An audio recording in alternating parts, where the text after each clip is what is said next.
보고 있습니다. 오늘 하나님께서 주신 말씀 시편 148편 1절에서 4절까지의 말씀을 여러분과 제가 한 목소리로 받들어 읽도록 하겠습니다. 할렐루야. 하늘에서 여호와를 찬양하며 높은 데서 그를 찬양할지어다. 그의 모든 천사여 찬양하며 모든 군대여 그를 찬양할지어다. 해와 달아 그를 찬양하며 밝은 별들아 다 그를 찬양할지어다.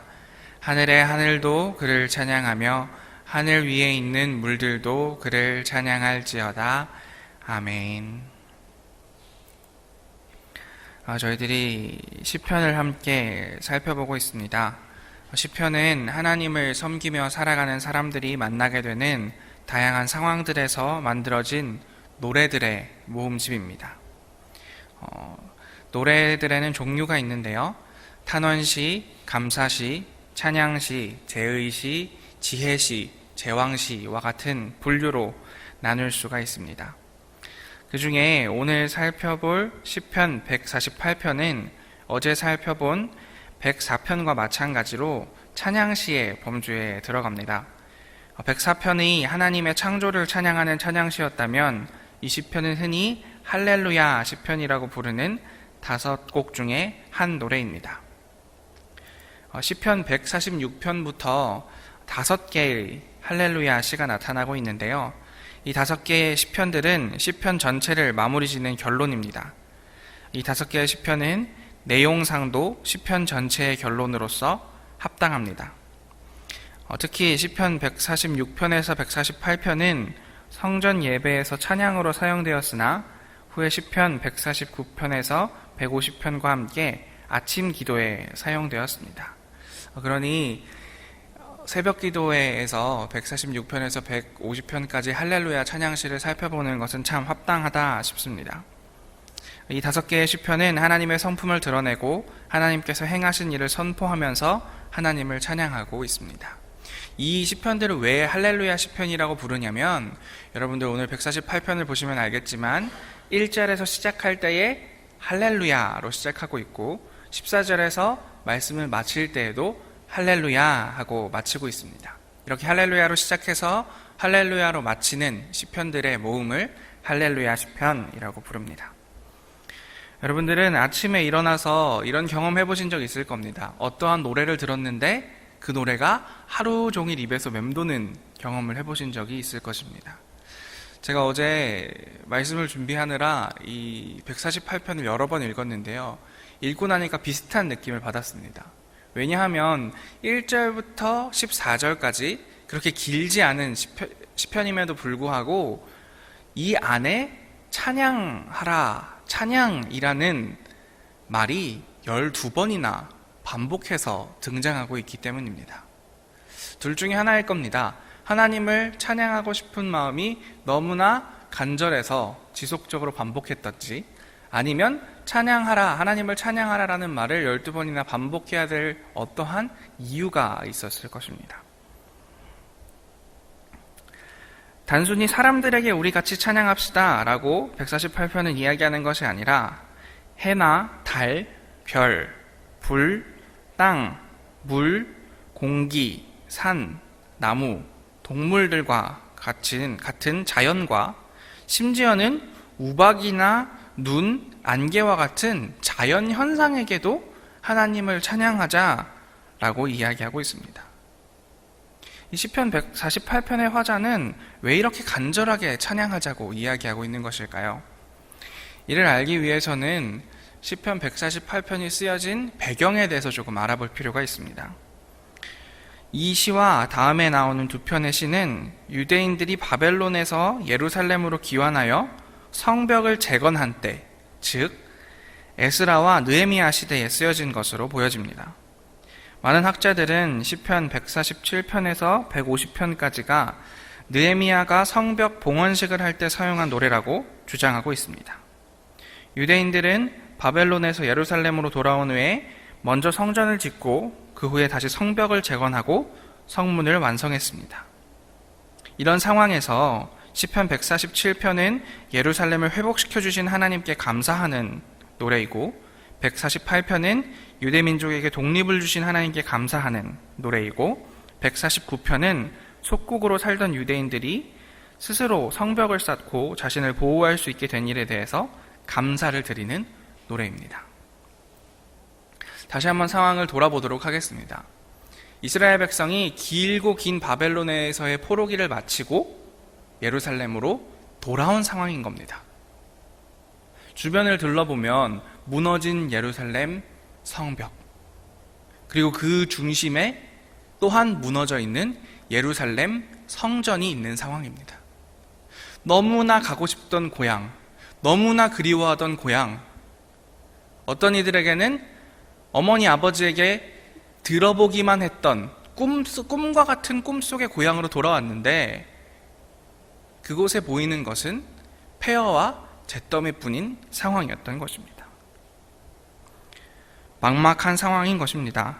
언제 누가 쳐들어올지도 모르는 현실에서 날 지켜줄 성벽도 없습니다. 마음의 위로를 얻을 성전도 없고 교회도 없는 상황입니다. 그들이 이런 상황에서 찬양할 수 있는 곳은 어디였을까요? 허허벌판이었습니다. 눈물로 벽돌을 하나하나 쌓으면서 찬송해야만 했습니다. 아무것도 지켜주는 것 없이 횃불 하나에 의지하여 광야를 바라보며 보초를 서면서 하나님을 찬양했을 것입니다. 역설적이게도 아무것도 없으니 온 자연이 찬양의 공간이 된 것입니다. 내리쬐는 햇볕을 맞으면서 힘겹게 성벽을 재건해야 했기 때문에 해를 바라보며 해에게 찬양하자고 노래할 수 있었던 것입니다. 어두움 속에 보초를 서면서 유일하게 위로가 되어주는 달과 별을 바라보면서 찬양하자고, 성벽에 가려져 있지 않은 자연들을 볼 수밖에 없으니 땅과 물과 공기와 산과 나무와 동물들을 바라보면서 작고 연약한 우리와 함께 찬양하자고 노래할 수밖에 없었던 것입니다. 예루살렘이 멸망하지 않았다면, 성전이 무너지지 않았다면 이들은 성전에서 노래했을 것입니다. 높은 곳에 있는 제단과 강대상을 바라보면서 거룩한 성가복을 입고 찬양했을 것입니다. 그러나 어려움이 닥쳐왔기 때문에 날 지켜줄 성벽도 예배드릴 성전도 없었기 때문에 그들은 울며 온 자연에서 하나님을 찬양했습니다.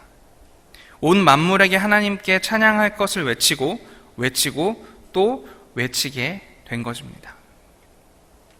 우리는 우리에게 주어지는 것이 많을 때, 풍족할 때 찬양할 수 있다라고 생각하는 경우가 많습니다. 하지만 우리가 가진 것으로 찬양하는 데에는 한계가 있습니다.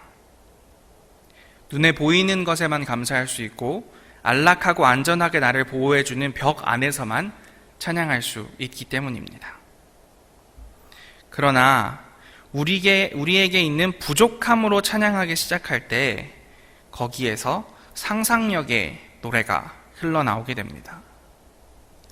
이스라엘을 지켜줄 군인이 없으니 시편 148편 2절은 이렇게 고백합니다. 그의 모든 천사여 찬양하며 모든 군대여 그를 찬양할지어다. 우리를 지켜줄 눈에 보이는 군인들은 없지만 하늘을 바라보니 눈에는 보이지 않지만 하나님의 천사들이, 하나님의 군대가 우리를 지켜주고 있을 것이라는 상상력을 발휘하게 되는 것입니다. 악기도 없고 하나님을 찬양할 공간도 없으니 8절에서는 불과 우박과 눈과 안개와 광풍에게 찬양하자고 이야기하고 있습니다. 우박 소리를 리듬 악기 삼아서, 광풍이 부는 소리를 반주 삼아서 그들은 찬양할 수밖에 없었던 것입니다. 합창단이 없으니 짐승과 모든 가축과 기는 것과 새들의 울음소리와 지저귀는 소리에 맞춰 함께 찬양해야 하는, 그들이 마치 우리와 함께 합창하는 것과 같은 상상력을 발휘하며 하나님을 찬양할 수밖에 없었던 것입니다.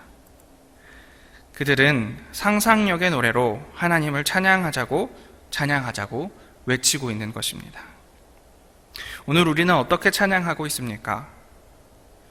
우리는 어쩌면 참 안락하고 안전하지만 그래서 이 안에서만 짜여진 틀 안에서만 찬양하고 있지 않은가 돌아보았으면 좋겠습니다.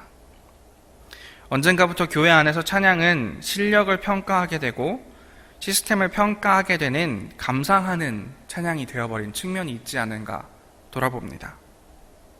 찬양은 그런 식상한 것이 아닙니다. 왜냐하면 우리의 찬양을 받으시는 하나님은 이 교회 안에만 계시는 하나님이 아니시기 때문입니다. 우리의 노랫소리로만 담을 수 있는 하나님이 아니시기 때문입니다. 그분은 이 교회의 머리 되시는 분일 뿐만 아니라 온 세상을 창조하시고 온 우주를 통치하시는 하나님이시기 때문입니다. 그러니 우리가 가진 것으로만 찬양하지 않았으면 좋겠습니다. 우리가 우리의 부족함을 바라보면서 우리의 부족함으로 찬양하기 시작할 때 우리가 가진 것은 조금이지만 우리의 부족함이 더 크다는 것을 생각하고 이 부족함을 채울 수 있는 상상력으로 하나님을 찬양할 때에, 그래서 상상력의 노래를 부를 수 있을 때에 우리는 온 세상에서 찬양할 수 있게 될 것입니다. 우리의 입으로만 찬양하는 것이 아니라 온 만물이 찬양하고 온 우주가 하나님을 찬양하는 그 찬양을 그때서야 비로소 부를 수 있게 될 것입니다. 오늘 여러분의 상상력의 노래는 무엇이 될 수 있으시겠습니까? 가진 것으로 찬양하는 것도 중요하지만 오늘은 우리의 부족을 바라보면서 채우실 하나님을 기대하면서 찬양해 보았으면 좋겠습니다. 우리의 상상력을 발휘해 보았으면 좋겠습니다. 내가 가진 것이 적기 때문에 나에게 없는 것을 놀라운 것으로 채워주실 하나님을 기대하면서 찬양했으면 좋겠습니다. 그것이 나의 가진 조그만 것으로 하나님을 찬양하는 것보다 더 크고 놀라운 찬양이 될 것이기 때문입니다. 이스라엘 백성이 아무것도 없는 허허벌판에서 성벽을 쌓아 찬양했기 때문에 온 자연과 심지어는 우박과 폭풍과 바람 소리에게도 함께 찬양하자고 이야기할 수 있었던 것처럼 오늘도 여러분의 삶에 부족함을 채우실 하나님을 바라보시기 바랍니다. 그 부족함을 채우실 하나님을 상상할 때에 우리의 찬양이 더 크고 높아질 것이기 때문입니다. 오늘 하루 여러분의 시편 148편, 여러분의 상상력의 노래를 부르실 수 있는 여러분들 다 되시기를 간절히 기도하겠습니다. 우리 함께 기도하겠습니다. 하나님, 부족함으로 찬양했던 이스라엘 백성들의 상상력의 노래를 바라보면서 오늘 우리의 찬양을 돌아봅니다. 우리의 찬양이 어쩌면 안락하지만 교회 안에만 갇혀있는 찬양이 아니었는지 돌아보게 되어집니다. 우리가 우리의 가진 것으로 찬양하지 않을 수 있도록 축복하여 주시옵소서. 저희들의 부족함을 채우실 하나님의 능력을 상상하며 그 상상력의 찬양을 부를 수 있는 저희들 될 수 있도록 축복하여 주시옵소서. 그래서 오늘 하루가 우리의 인생이 우리 삶의 시편 148편을 노래하는 상상력의 노래의 인생 될 수 있도록 축복하여 주시옵소서. 모든 말씀 예수님 이름으로 기도합니다.